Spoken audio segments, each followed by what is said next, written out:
jest ok popełnianie błędów, nie jest ok popełnianie tych samych błędów.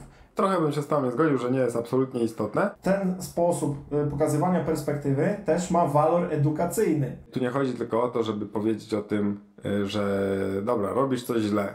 To jest bez sensu. To musi być plan. To jest w ogóle hardcore, jeżeli słyszę coś takiego, Krzysiek, co ty mówisz.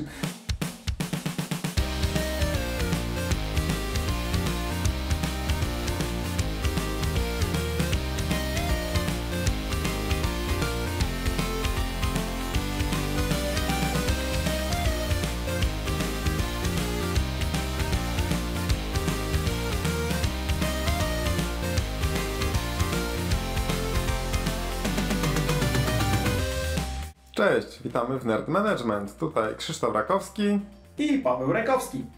Paweł, dzisiaj prowadziliśmy fajny warsztat i jedno z pytań, które padło na tym warsztacie, rozmawialiśmy akurat o feedbacku i takie pytanie, które nam zadano, brzmiało tak: jaka jest dobra praktyka, ile razy powinienem udzielić informacji zwrotnej, w domyśle oczywiście chodzi o taką korygującą informację zwrotną, zanim podejmę jakieś działania takie korygujące zachowanie danej osoby na dany temat.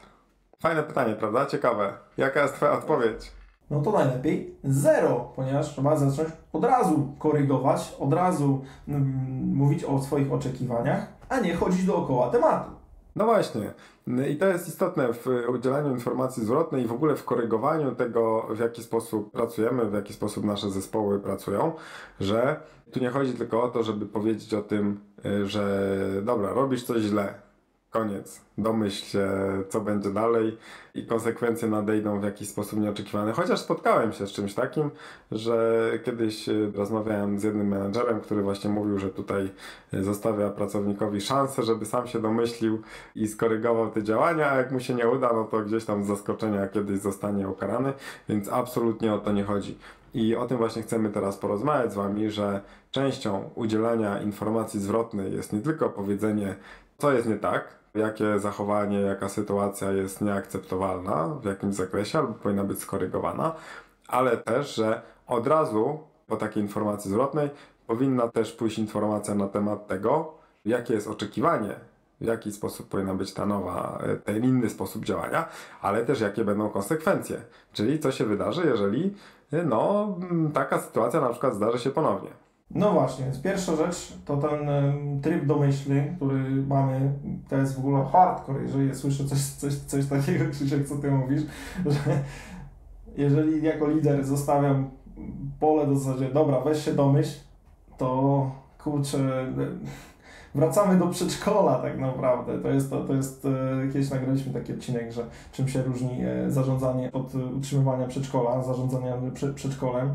I to jest w tym momencie na tym poziomie. Musimy być bardzo konkretni. Musimy bardzo konkretnie mówić, dobra, trzeba zrobić tak, trzeba zrobić to, chodzi o to trzeba poprawić, takie są konsekwencje i też mamy dla Was bardzo przydatny framework, który może w takich sytuacjach, kiedy się zastanawiacie, jak lepiej dać ten feedback, jak lepiej powiedzieć, jak lepiej zacząć korygować kurs danej osoby, który sprowadza się do kilku kroków.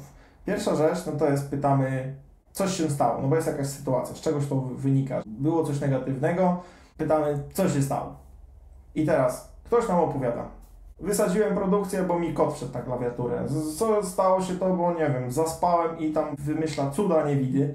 I błąd, jaki robimy jako menadżerowie, to często wchodzimy w tą historię. Często wchodzimy po to, żeby może kogoś poklepać po ramieniu, albo żeby powiedzieć, że ja też tak miałem, znam tą sytuację, albo w ogóle ciągniemy temat, a może ten autobus, co Ci uciekł, to mogłeś jechać metrem, albo tramwajem, a nie tym autobusem, albo próbujemy zmieniać tą historię, która się wydarzyła. No to jest bez sensu.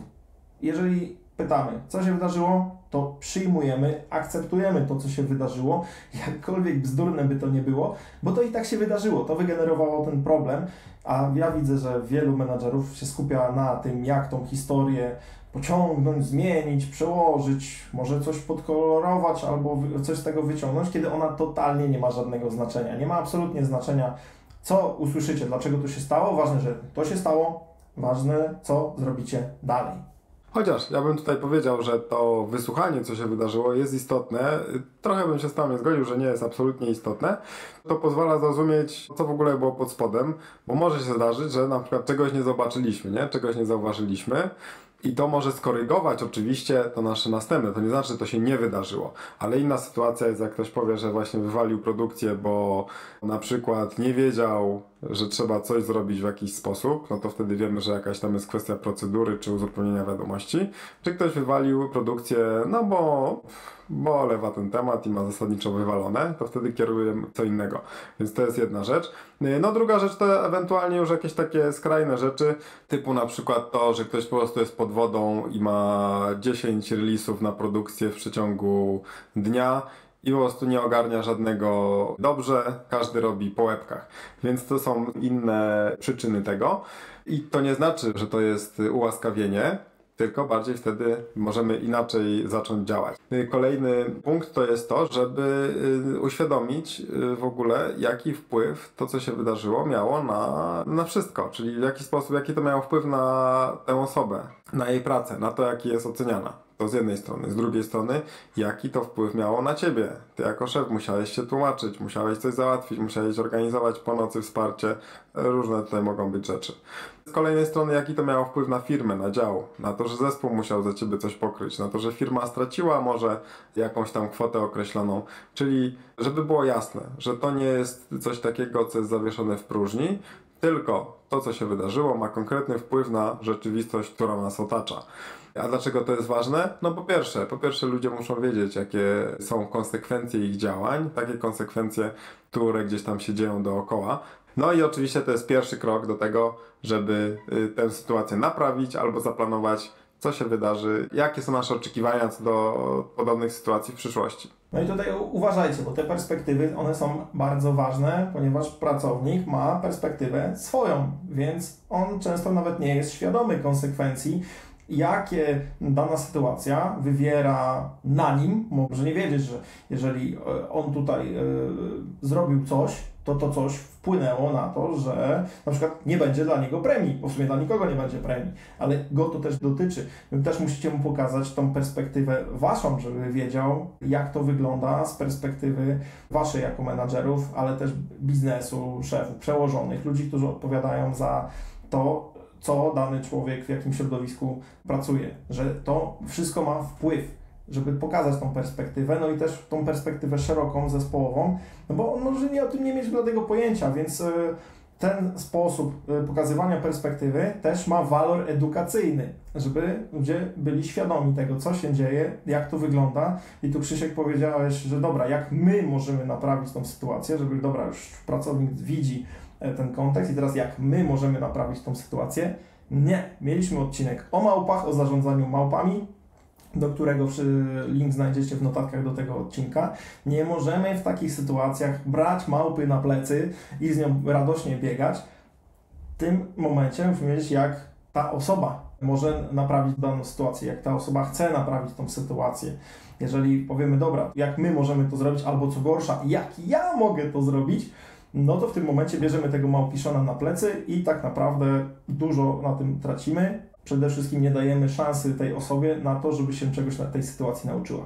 No tak, to zgadzam się. To jest kwestia tego, że my musimy pokazać nasze oczekiwania, czyli jakie są oczekiwania nasze, organizacji, nie wiem, jakichś wymogów innych, czyli po prostu jakie są oczekiwania co do tego, jak należy działać w tej sytuacji, bo no, czasami ktoś, jeżeli działał powiedzmy jakoś z premedytacją albo jest świadomy tego, co schrzanił, to będzie w stanie powiedzieć, w jaki sposób to naprawić, ale czasami nie, więc co jest ważne, to żeby określić te oczekiwania, ale też żeby zaplanować, czyli na przykład tym razem zawaliłem coś, bo nie wiedziałem jak coś zrobić, to niech ta osoba się zastanowi, możemy im z tym pomóc, kogo muszą następnym razem zapytać, albo gdzie muszą sprawdzić, jak wygląda jakaś procedura, albo nie wiem, jaki tam sobie muszą soft doinstalować, czy czego się muszą douczyć. Jeżeli chodzi o to, że komuś, nie wiem, jakiś kwas pomiędzy ludźmi wystąpił, no to co wtedy trzeba zrobić? Nie wiem, może kogoś trzeba przeprosić, albo może trzeba mu pomóc w jakiejś robocie. Jeżeli to jest coś, co trwa, że to jest, nie jest jednorazowa sytuacja, no to co ta osoba musi zacząć robić albo przestać robić i to jest coś, do czego dochodzimy wspólnie. Ważne jest to, że to musi być plan, czyli to nie może być tak, że powiedzieliśmy tej osobie, co źle zrobiła, powiedzieliśmy, jakie są oczekiwania i ta osoba powie, no dobra, to będę się starać lepiej i koniec. Tylko trzeba ustalić, dobra, plan jest taki, że będę robić takie rzeczy, nie będę robić takich rzeczy, teraz zrobię takie i tak dalej. Powinno być jasne, jaka będzie konsekwencja, jeżeli to się zdarzy ponownie. Tutaj mogą być różne konsekwencje, zależy od kalibru problemu. Czasem mogą być to jakieś dyscyplinarne, czasem finansowe, czasem może być to odebranie jakichś przywilejów, ale ważne, żeby było wiadomo, jakie to są konsekwencje, w jaki sposób będzie to oceniane w przyszłości, czyli po czym będziemy wiedzieli, że ta osoba się wywiązuje z tego, czy nie. I tutaj ważne to, co Paweł powiedział o małpach, że to nie będzie nasze zadanie, żeby tutaj wszystko pilnować, czy to się dzieje, tylko tej osoby, z którą rozmawialiśmy. I co najważniejsze, no to żeby było jakieś potwierdzenie tego, czyli jeżeli mamy 1 na 1 i wrzucamy gdzieś OneNote'a czy do Google Doca notatki, no to się powinno tam znaleźć. Jeżeli jest jakaś poważniejsza sprawa, zawsze można wysłać e-maila, w którym będzie spisane, na co się umówiliśmy. I to jest ważne, żeby to gdzieś było, ale też żeby nie było takiego wrażenia, że to jest koniec sprawy, czyli musimy się umówić, że będziemy na to patrzeć, będziemy to weryfikować. Jest taki efekt Hawthorna, że jeżeli kogoś obserwujemy, to ta osoba zmienia swoje zachowanie, więc to też jest istotne, że ta osoba musi mieć świadomość, że od tego momentu to jest coś, do czego będziemy przywiązywali wagę. No i też jak mówił Peter Drucker, kultura zjada strategię na śniadanie, więc taki framework, jak to zrobić, jest super, ale przede wszystkim musimy mieć odpowiednią kulturę w firmie, żeby ludzie nie bali się popełniać błędów, bo jeżeli będziecie ich pałować, biczować, jeżeli cokolwiek pójdzie nie tak, no to już macie duży problem. Musicie mieć środowisko, w którym popełnianie błędów jest ok, po to, żeby się na nich uczyć, wyciągać wnioski, poprawiać proces, poprawiać narzędzia, czy cokolwiek tam robicie. Więc jest ok popełnianie błędów, nie jest ok popełnianie tych samych błędów. Więc też w zależności od sytuacji, kiedy mamy takie jasne bramy, na zasadzie, jeżeli błąd nas kosztuje jakieś, nie wiem, konkretne rzeczy, jest zapisane w procesach, procedurach, to wtedy musimy tego używać, musimy się tym podpierać, pokazać, że słuchajcie, no tutaj zawaliliśmy sprawę, to nas kosztuje tyle, złamiliśmy takie prawo, może nawet i pójdziemy siedzieć. To są grube case'y, których Wam nie życzę, żebyście mieli u siebie w zespole. Jednak wtedy nie ma gadania. Ale mogą to być sytuacje, kiedy chcecie dać feedback korygujący osobie, która coś tam odwaliła, co ma wpływ lokalny w zespole, czego nie macie w procesach, nie macie w procedurach. Nie jest to jakieś specjalnie brutalne, ale jest to problematyczne dla zespołu. I wtedy te konsekwencje również ta osoba może wymyślić, możesz zadać wręcz jej pytanie, słuchaj, dobra, zrobiłeś tak, z tego powodu wynikło, to dla Ciebie, to dla mnie, to dla zespołu. Dobra, jak możemy to naprawić? Naprawimy tą sytuację, fajnie, naprawić tą sytuację i teraz pytanie, dobra, no a jeżeli to się powtórzy, w ogóle już niezależnie od tego, czy to Ty zrobisz jeszcze raz, czy ktokolwiek to zrobi, jeżeli to się jeszcze raz powtórzy, to jakie powinny być konsekwencje, jeżeli to nie jest jasno sprecyzowane, opisane, warto wtedy z taką osobą to przegadać, ponieważ jeżeli ona doświadczyła tej sytuacji, doświadczyła tej lekcji, przeżyła tą sytuację, że zrobiła coś nie tak, wyciągnęła wnioski, nauczyła się, naprawiła to też będzie odczuwać taką skalę, na ile te konsekwencje powinny być ostre. I teraz jak by chciała, żeby inna osoba była potraktowana w sytuacji, kiedy to inna osoba by odwaliła coś takiego, kiedy ktoś już to zrobił. W tym momencie dbamy praktycznie o to z tą osobą, żeby i też się rozwijała kultura w zespole, żeby uszczelniać procesy, procedury, robić lepsze rzeczy, robić sprawniej, uczyć się od siebie, a nie na zasadzie, że dobra, ja tutaj nawalę, to mnie zaraz wyrzucicie z pracy, takie tam będą konsekwencje, a jeżeli ktoś inny nawali, to też go wywalcie z pracy. To też nie o to chodzi. Ważne jest to, żeby ta kultura, którą macie w zespole, macie w firmie, wspierała dawanie tego feedbacku korygującego i coś z niego wynikało. Bo jeżeli jest to zwykły opierdziel, to nic to nie wróży dobrego. A propos tej blameless culture i w ogóle culture, to warto napomknąć o czymś takim, co się nazywa feed forward.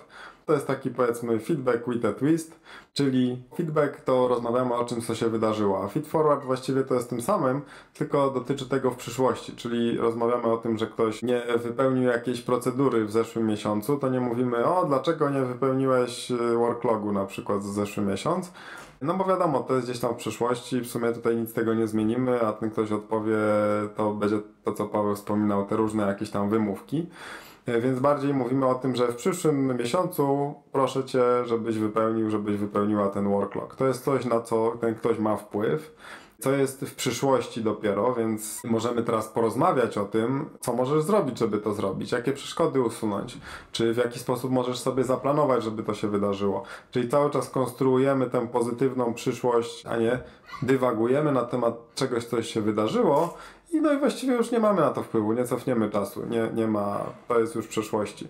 I to buduje taką kulturę nie szukania winy, tylko bardziej budowania takiej pozytywnej przyszłości. A też można w inny sposób korzystać z tego narzędzia, to pewnie opowiemy w którymś z następnych naszych odcinków. Podsumowując, jeżeli trzeba coś korygować, to trzeba coś korygować, a nie chodzić dookoła tematu i głaskać. Trzeba się tematem zająć, z tematem zmierzyć. Pamiętajcie, żeby dać szansę ludziom się wypowiedzieć, wytłumaczyć, ale też pamiętajcie, że to wytłumaczenie to jest coś, co się wydarzyło. Wy musicie to zaakceptować, wziąć, pokazać pełną perspektywę tej osobie, jaki to ma wpływ na różne otoczenie, dać jej szansę to naprawić, nie brać małpy na siebie, na plecy i też ustalić razem, w jaki sposób możecie wszystkie swoje procesy, procedury uszczelnić i też jakie konsekwencje powinny spotkać kogoś następnego, który zrobi dokładnie to samo, kiedy dana osoba już uszczelni ten proces tak, żeby tego się zrobić nie dało. Bo wiadomo, zawsze coś się może wydarzyć. Jeszcze raz grunt, żebyśmy się uczyli od siebie i uczyli się na błędach. I najlepszym sposobem, żeby się uczyć, jest zapisanie się na Nerd Management, /newsletter, czyli na nas newsletter, w którym co drugi tydzień wysyłamy Wam informacje, co u nas nowego i czego właśnie możecie się od nas nauczyć, więc jeżeli Was jeszcze tam nie ma, to zapraszamy do zapisu. No i widzimy się we wtorek za 2 tygodnie. Cześć! Cześć!